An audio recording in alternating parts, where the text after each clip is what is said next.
Hey guys, what's up? As always, my art is available on my Etsy and my Patreon, which are both linked in the description below. Today, I'm bringing you something a little different. It's actually a commission that I just recently finished, and it's the world of Maple Story. So, uh, honestly, I didn't know what this was when I was commissioned by somebody to paint it. I didn't actually.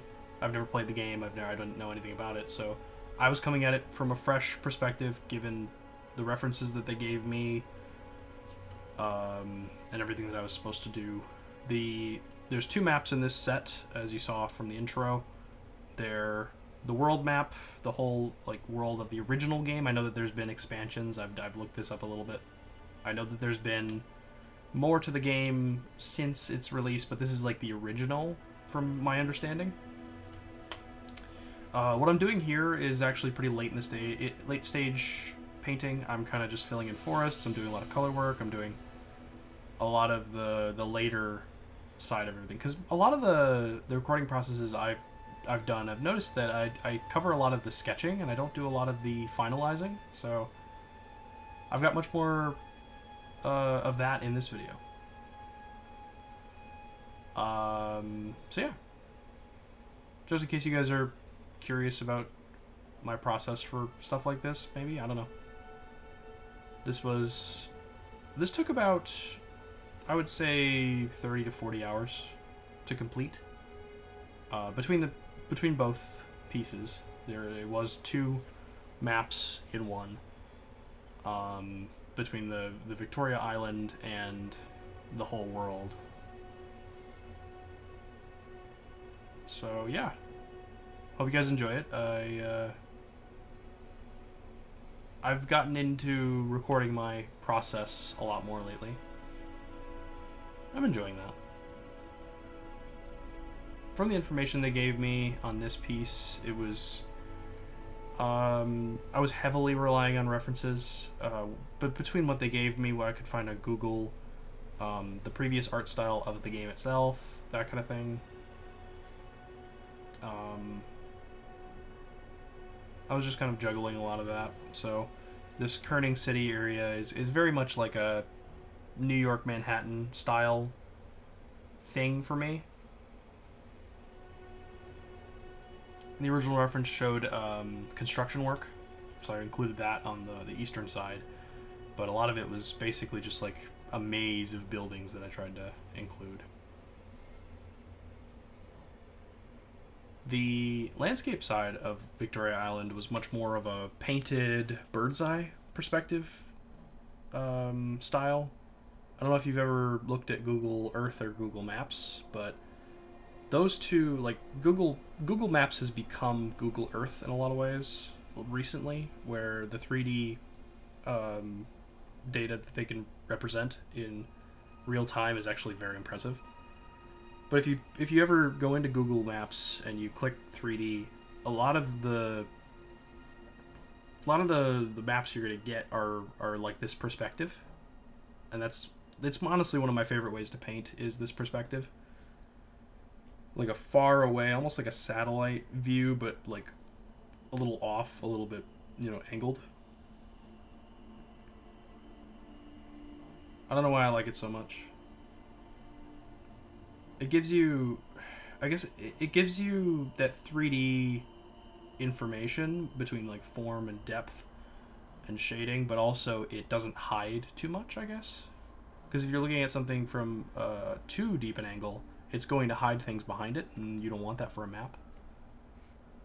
So I think that might be part of my thinking when it comes to this type of stuff.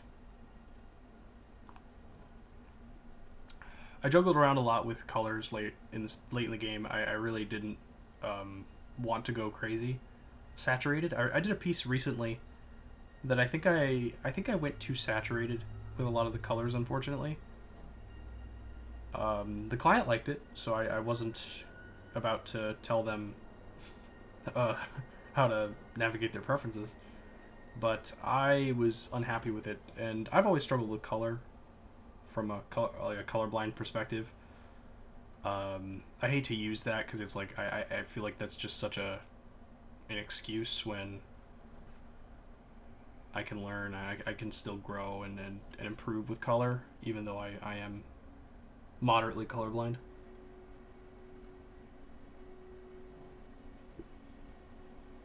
You live and you learn.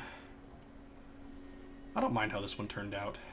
I'm noticing that one of my weaknesses with this style is trusting the the process of just using my basic colors to create depth and not worrying about the color transition.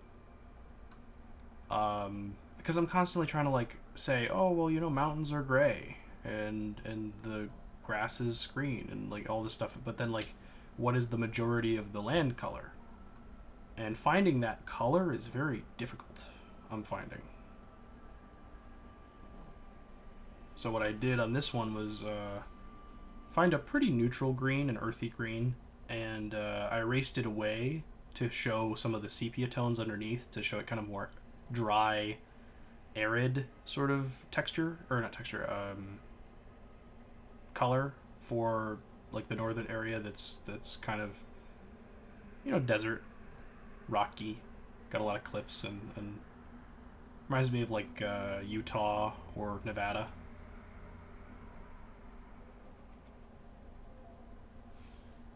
I don't know. Color is an interesting beast for me, in particular. I've kind of started to successfully navigate it when it comes to water. I think my new water style is actually, I love it. I mean, I like it personally, so I don't have a lot of problems with it, obviously. I just kind of do 3 layers and choose a good gradient scale, and then it's honestly just a circle brush pressure size, and I just go crazy with the shapes.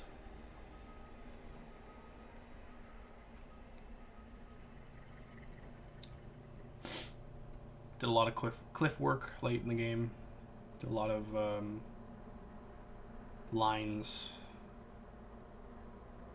to finish out the Victoria Island part, which I think is the stronger part of the two.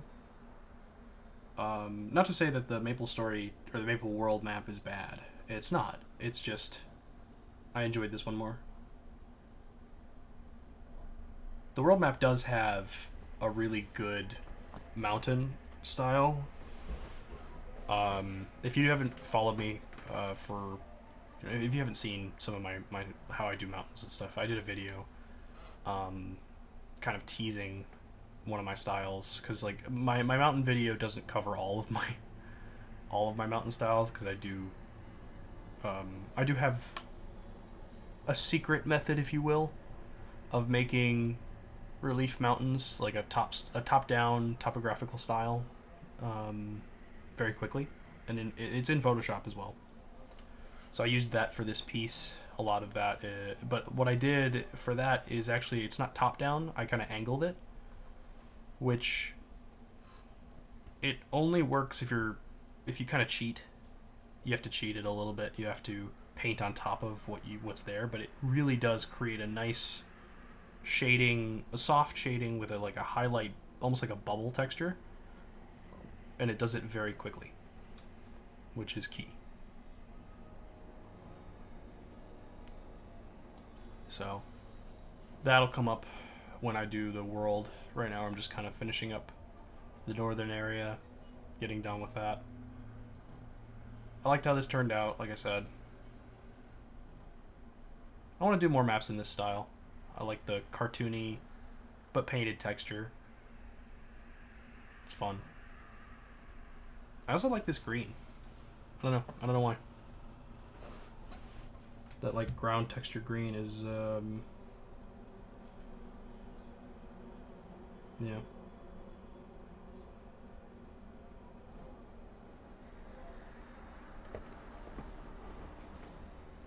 Did a lot of icon work as well, as you can see. A lot of locations are specific, so I love doing icons. I love doing 3-dimensional cities and forts and towns and all that. Towers. It's really fun. Sorry that I couldn't record all of this. I just kind of found this footage on my drive, and I guess I just didn't record all of it, which is unfortunate, but I mean, I only have so much space, and I just don't always remember. I'm much better at it now, though. Like, since I've started streaming and since I've started doing all this content around my art, I've really gotten used to the recording process, which makes it easier. Doing some shading.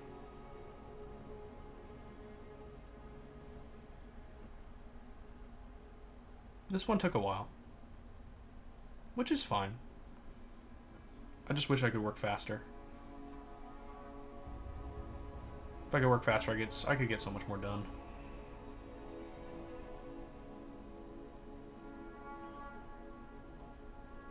But, you know, I think everybody kind of wishes that in some way.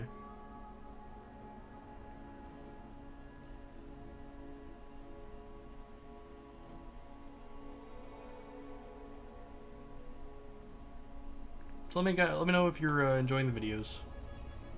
I'm trying to keep these voiceovers really loose. I don't want to. I mean, they're loosely scripted. I have bullet points. I have stuff to cover. But mostly I just kind of follow along with the footage. Watch it with you. Because that's the best way I can provide the most about the piece. Obviously this one's a fan map, so it's... I can't give you a lot of the lore, because I didn't make up the lore. I didn't write a lot of it.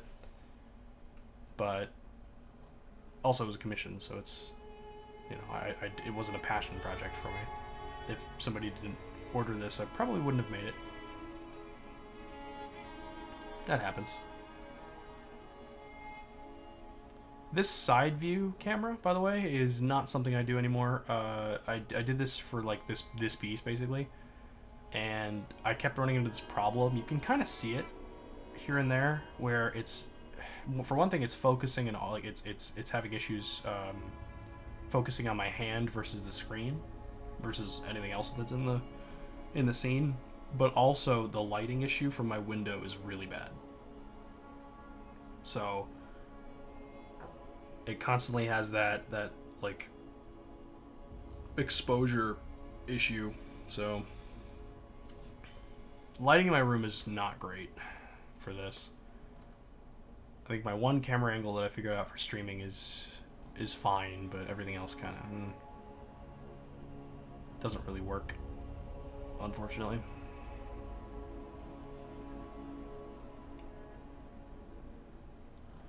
And there we go. This is the world map.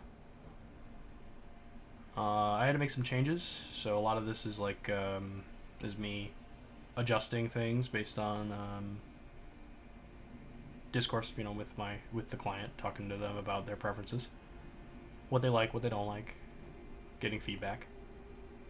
But you can see the mountains here. They're really different. They're more 3D.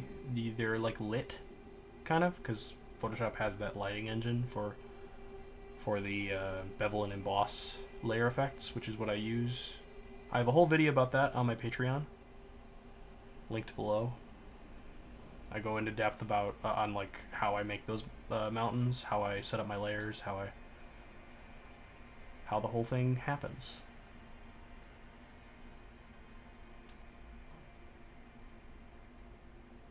Temple of Time here is just some kind of floating island, and then it's got like Greek sort of architecture, from my understanding of it.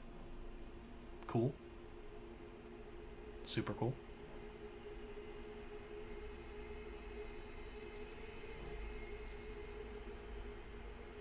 Try to do some like cracked stone. I love doing that. Doing stone textures and making like little cracks in them is so fun.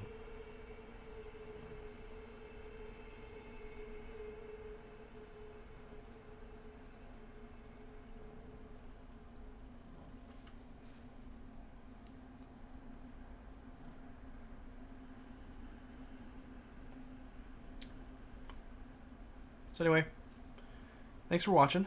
Sorry I didn't have more footage, but that's the way it goes. I mean, it was 15 minutes. I think it's enough.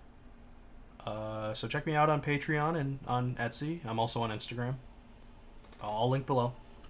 And have a good day. Thanks for watching.